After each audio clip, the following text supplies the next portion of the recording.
What's up, y'all? This is Brave, and I'm back with another review of Grown and Gospel. This is season 1, episode 2, and let's get right into this review, y'all. So we actually first start off with Elijah and Tasha. They're going to meet up with Bree at a furniture store because I guess she needs some new furniture for her place, right? Baby, when Bree walked in, I feel like the energy changed, and those two were ready to be messy because number one, you have Tasha in her confessional comparing her to a librarian. She said that the woman had a librarian spirit, y'all. Called her great auntie a bank teller. Oh, and let me not forget my favorite. She said that woman looked like she cooked a pot of greens. Cooked a pot of greens? And I'm just like, well, hold on, baby. Look at what you're wearing. The crazy part about it is that Tasha, as well as Elijah, does not have the best style. It might be a Detroit thing. I don't know. I'm not from Detroit. I'm not trying to diss people from Detroit. But the way they were hyping up this Detroit style with the furrows and all of that, girl, cut it out. So then on top of that, you guys, in this scene, we have that Bree is looking at this piece of furniture, right? She's like, oh yeah, this is nice. But what is the price on it?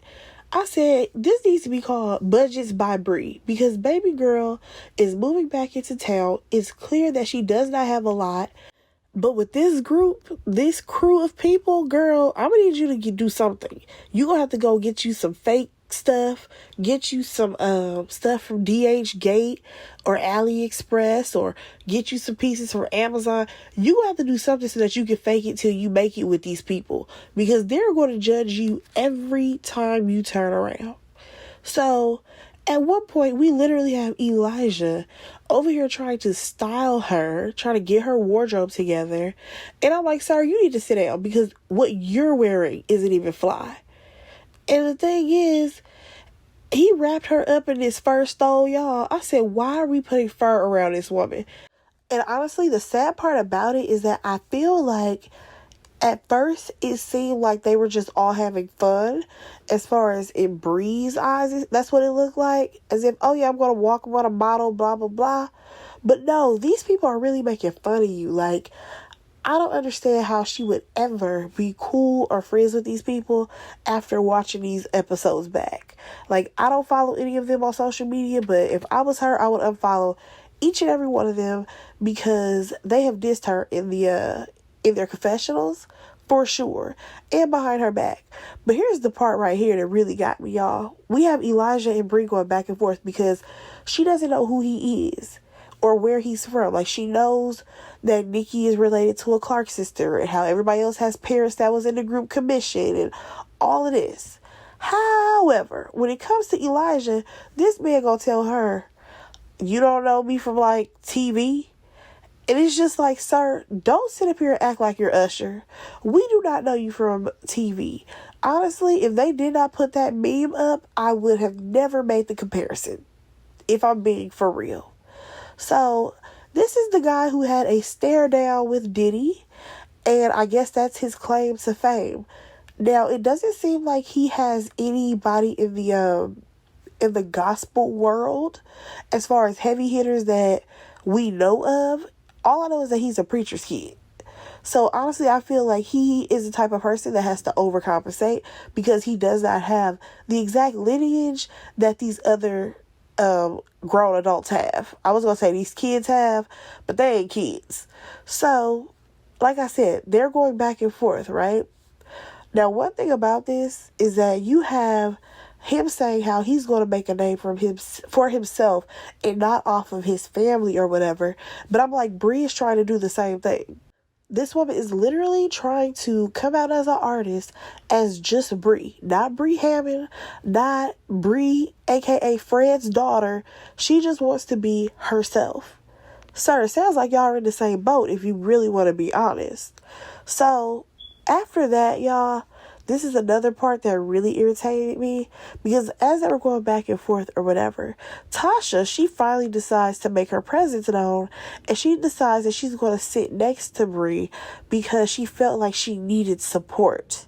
And I'm like, support in what? She's just getting Elijah together. She don't need support in that. So Elijah, he goes on about how Bree doesn't know who she is and how, he could just leave because he's here to help her. All this stuff. Like, I hate that this season is going to be about all of us are going to help Bree get her life together. As if they don't have foolishness going on in their own backyard. Yeah, I peeped that. Nonetheless, you have Tasha. She comes in and she's saying that, the problem is that, Bree, you don't know who you are. And one thing that I noticed about these people is that they keep trying to remind her of who her dad is. And clearly she's trying to get out of that shadow. It is very clear that Bree wants to get out of the shadow of being Fred Hammond's daughter. But with this crew, I've realized they don't know how to do anything without mentioning who their parents are. Because they're technically nobodies if it weren't for their parents. And I'm just being completely honest. Because when you think of like all the people on this show or whatever, who's really doing something? No offense to like, for example, Nikki. Okay, it's cool that Nikki is the manager for the Clark sisters. But let's be for real. You would have only gotten that job because you're related to them. Like, it's not like you're making your own way.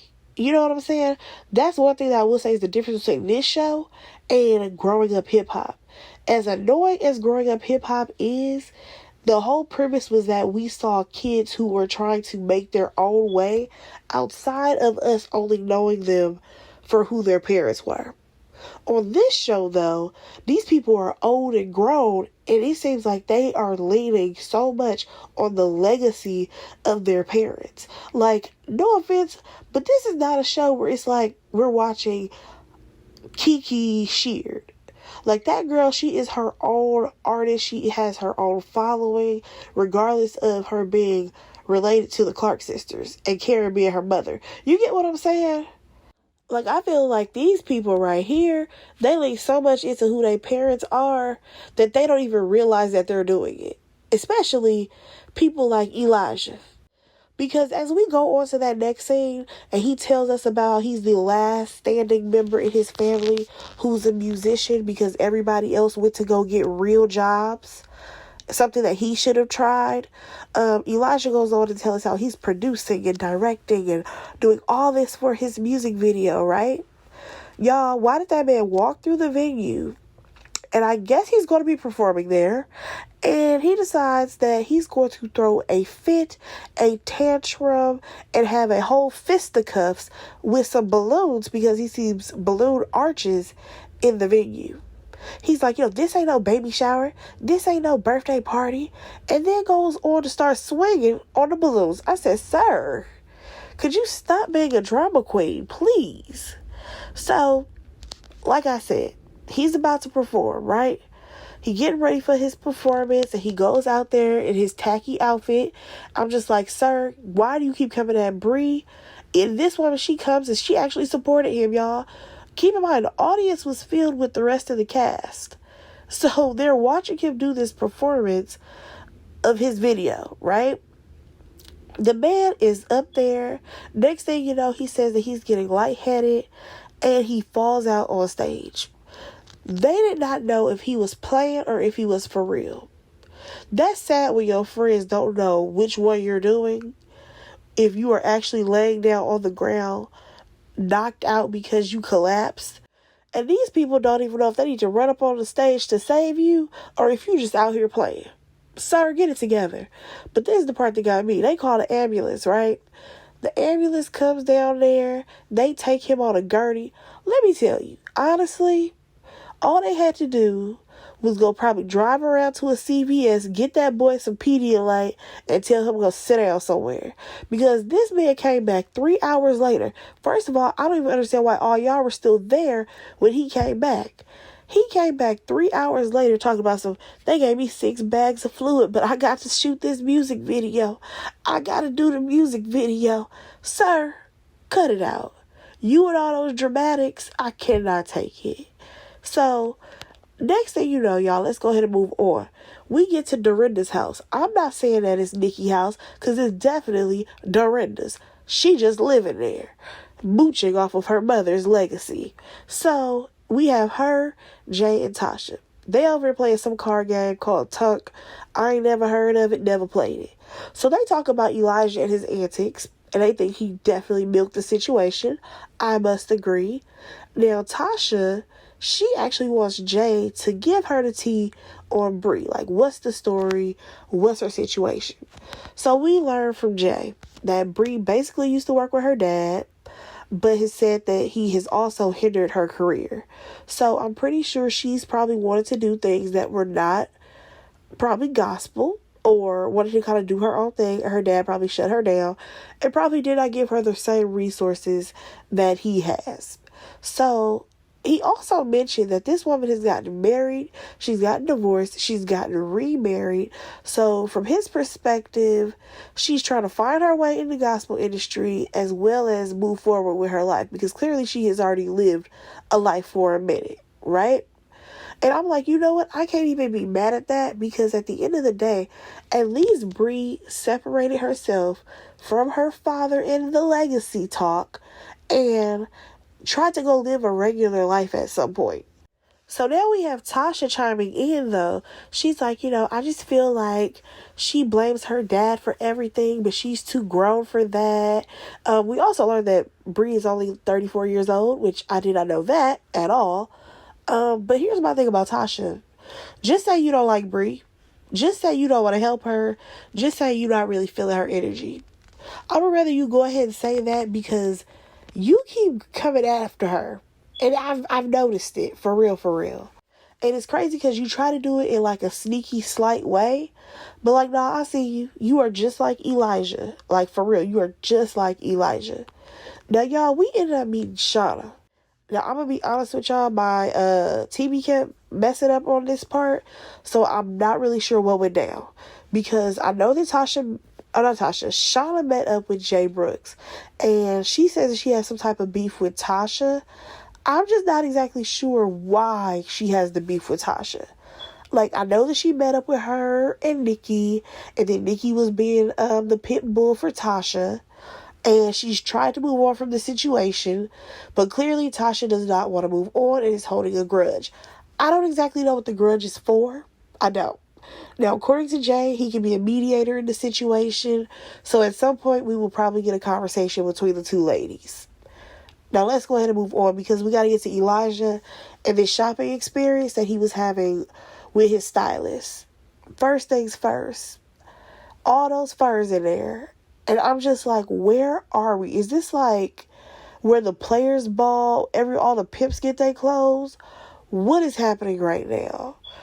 So, first thing Elijah does is brings up Bree, how he needs to bring Bree around his stylist because, she's Fred Hammond's daughter. I said, baby, one thing this group is going to do, they're going to bring up her damn daddy.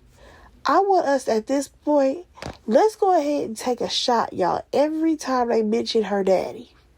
And I think we will be toe up. I think we will be toe up every time they mention that man. And I mean, if they say her dad, her daddy, if they say Fred Hammond, the man who was in commission, just all of that, we will be toe up. Nonetheless, he goes on to say how, this girl needs some style and how he's going to get her something out this first store. He said he was going to try to boss her up, y'all, as he is picking up every tacky little fur jacket that he can pick up. I said, sir, she don't need nothing from you. She don't. She don't need your friendship. She don't need your opinions. Bree, drop Elijah right now. So we get to Bree's birthday party. Now, y'all, I gotta be honest. Bree, you need your behind whipped. Why did you rent out that church hall so that you can have 5 people show up with those tacky Dollar Tree decorations? You have got to be kidding me. Like, girl, this was not a party for a 3-year-old, and you decided to go ahead and throw a little something because it's not like they're going to remember the party anyways and how bad the decor looks. What was that? Also, am I tripping, or did the description for her friend say party planner? Girl, no party was planned. So nonetheless, the crew start to come in, and of course they are judging the decorations, everything about the place. And Nikki, she laughed about it in her confessional, but I'm just like, oh, right, you're able to laugh at that because your husband, who's in jail, just threw you a huge party, right?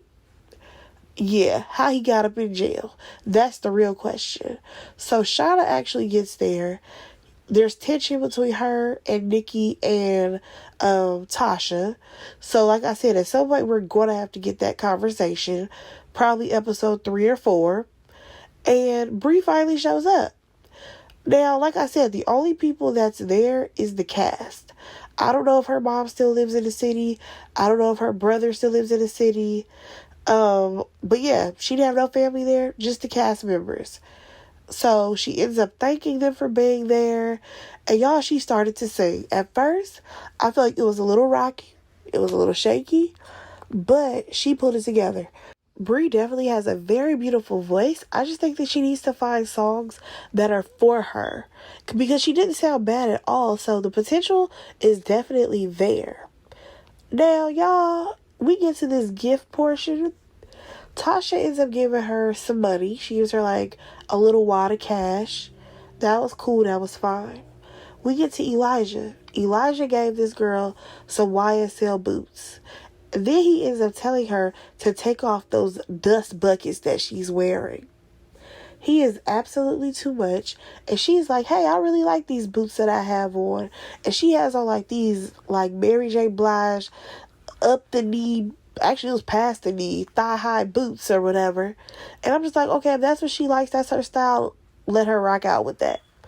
So as they're singing happy birthday to her, it's bad enough Tasha was out here being shady, saying that like don't look a day over 65 or something like that. But on top of that, you have Elijah smashing her hair in with a paper plate. Like, he literally has the paper plate on her head and is smashing her hair down. And like, once they're done singing or whatever, you know, she's like, hey, get that off my head because I know what you're doing. You're trying to smash my hair up. And she tries to like, you know, fix her hair. I'm like, you know what, Elijah, he gotta go. Because it's one thing to try to always be seen or whatever, but he's malicious and I don't like that at all. So that's not where Elijah stops though. This man literally walks up to her, her cake is sitting in front of her, and he takes his nasty finger, digs it into her cake, and then licks his finger and walks away. She's like, she pushes the cake away, like, okay, definitely can't have that anymore. I'm like, what is wrong with this man? Who raised him? He's too old to be acting like this. But you want to sit up here and call Bree out every chance you get. Are you kidding me? Oh, and then as they start to clean up, or should I say, he started to clean up because he said he was going to help, right? He didn't help at all. He literally took her boots, the boots that she had on before she put on the ones that he gave her. He took those boots and put them with the trash. I said, you know what? Elijah, you're going to get all these things back because karma is real. And at that point, she was emotional. She walks out. One thing that I actually wanted to say about this is that you don't know what she had to go through or she had to do just to even possibly get those boots. Because you already know this girl, she doesn't have a lot or whatever. And she probably just wanted to look really nice for her birthday. She found some boots that she really loved and she bought them with her money that she worked for, and you decided to try to throw them in the trash. And there was nothing wrong with the boots. It's not like they were, you know, falling apart or busting at the seams. No, there was nothing wrong. So what annoyed me as well is that Jay is trying to, you know, calm her down and stop her.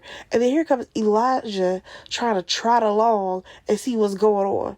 Because you already know all he wants is the tea. Goodbye, Elijah. That man has put a terrible taste in my mouth, and I don't like him. I don't care for Tasha either. So then we see Bree, she's crying in her car, and she starts to explain to, I think it was Nikki and Tasha maybe, how, you know, this is another man who is downing her and judging her, and it's the same thing with her dad. She felt like he never liked her choices that she made, and basically she was never good enough. So that is where we actually left off, and hopefully we pick up and the next episode will be really good. Y'all, let me know what y'all thought about this episode.